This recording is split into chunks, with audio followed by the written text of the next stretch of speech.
সদৌ অসম ছাত্ৰ সন্থাৰ আহ্বানত আমি সদৌ শোণিতপুৰ জিলা ছাত্ৰ সন্থাই আমি জিলা সদৰ তেজপুৰ সাহিত্য সভা ভৱনৰ প্ৰাংগণৰ সন্মুখত আমি 11 ঘণ্টীয়া অনশনৰ কাৰ্যসূচী ৰূপায়ণ কৰিছোঁ।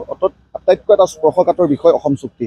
অসম চুক্তি হৈছে অসম আন্দোলন 6 বছৰীয়া অসম আন্দোলন হ'ল আৰু অসম চুক্তিৰ আধাৰত আমি এখন অসম চুক্তিৰ যিখন জাতীয় দলিল এখিলা পাত নহয় আৰু আজি 40টা বছৰ অতিক্ৰম কৰিলে 855 গৰাকী জাতীয় শ্বহীদ হ'ল, কা আন্দোলন 5 গৰাকী জাতীয় শ্বহীদ হ'ল আৰু তাৰ লগতে বহু নিৰ্যাতিত হ'ল, ধৰ্ষিত হ'ল, পংগু হ'ল আৰু আজি আমি 40টা বছৰে আমি ছাত্ৰ সন্থাই ৰাইজৰ সহযোগৰ ৰাজপথৰ আমি সংগ্ৰাম কৰি আহিছোঁ। আজি দুৰ্ভাগ্যৰ বিষয়, আজি আমি অনশন কাৰ্যসূচীৰ জৰিয়তে আমি বৰ্তমানৰ কেন্দ্ৰীয় চৰকাৰ অসম চৰকাৰক আহ্বান জনাইছোঁ, ভাৰত বাংলা বৰ্ডাৰ চিল হ'ব লাগিব, মৌলবাদী উৎখাত হ'ব লাগিব আৰু মৌলবাদী দেখা মাত্ৰে গুলীয়াৰ নিৰ্দেশ দিব লাগিব, মুখেৰে নহয়। আৰু স্পেচিয়েল টাস্ক ফ'ৰ্চ গঠন কৰিবলৈ ছাত্ৰ সন্থাই দাবী কৰি আহিছোঁ। তেনেস্থলত মৌলবাদী শক্তিসমূহ উৎখাত কৰিলে পুলিয়ে পঘালিয়ে উৎখাত কৰিব লাগিব। আৰু অসম চৰকাৰ আৰু কেন্দ্ৰীয় চৰকাৰে ছাত্ৰ সন্থাই দাবী জনাইছে অসমত টাস্ক ফ'ৰ্চ গঠন হ'ব লাগে, স্পেচিয়েল টাস্ক ফ'ৰ্চ। মৌলবাদীক দেখিলেই দেখা মাত্ৰই গুলীয়াৰ নিৰ্দেশ দিব লাগে। আৰু ভাৰত বাংলা বৰ্ডাৰ আজি উন্মুক্ত। আটাইতকৈ দুৰ্ভাগ্যৰ বিষয় এটা, আজি অসম চুক্তি 40টা বছৰ হ'ল আজিলৈকে কাৰ্যকৰী নকৰাটো আটাইতকৈ দুৰ্ভাগ্যৰ বিষয়। বিপ্লৱ শৰ্মাৰ প্ৰতিবেদন সমিতি কাৰ্যকৰী কৰিবলৈ আমি দাবী জনাইছোঁ।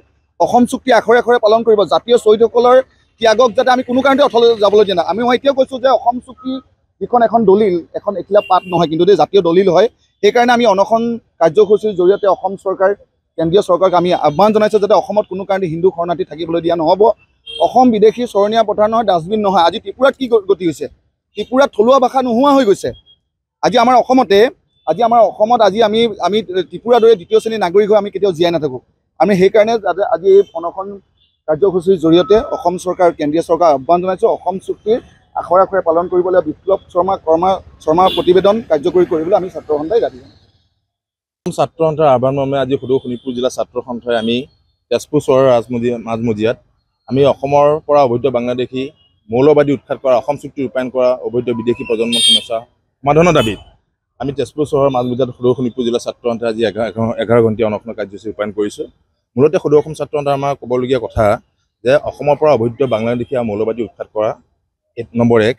নম্বৰ 2, অসম চুক্তিৰ প্ৰতিটো দফা নিৰ্দিষ্ট সময়ৰ ভিতৰত ৰূপায়ণ কৰিব লাগিব। ভাৰত বাংলা সীমান্ত চিল কৰক, সীমান্ত দিশাৰ লগে লগে তেওঁলোকক গুলি নিৰ্দেশনা দিয়ক, কাৰ আওতাৰ পৰা অসমৰ সম্পূৰ্ণৰূপে আঁতৰত ৰাখক। অসম চুক্তি 6 নম্বৰ দফা বিপ্লৱ কুমাৰ শৰ্মাৰ সমিতিৰ সকলো পৰামৰ্শ ক্ষেত্ৰতাৰে ৰূপায়ণ কৰিবলৈ আমি সদৌ অসম ছাত্ৰ সন্থাই আমি আহ্বান জনাই আহিছোঁ। অসমৰ ৰাইজৰ লগত ৰাখি আমি সদৌ অসম ছাত্ৰ সন্থাই গণতান্ত্ৰিকভাৱে আমি প্ৰতিবাদী কাৰ্যসূচী ৰূপায়ণ কৰি আহিছোঁ। এই ক্ষেত্ৰত আমি কেতিয়াও আমি মনা নাই, আমি কেতিয়াও নামানো।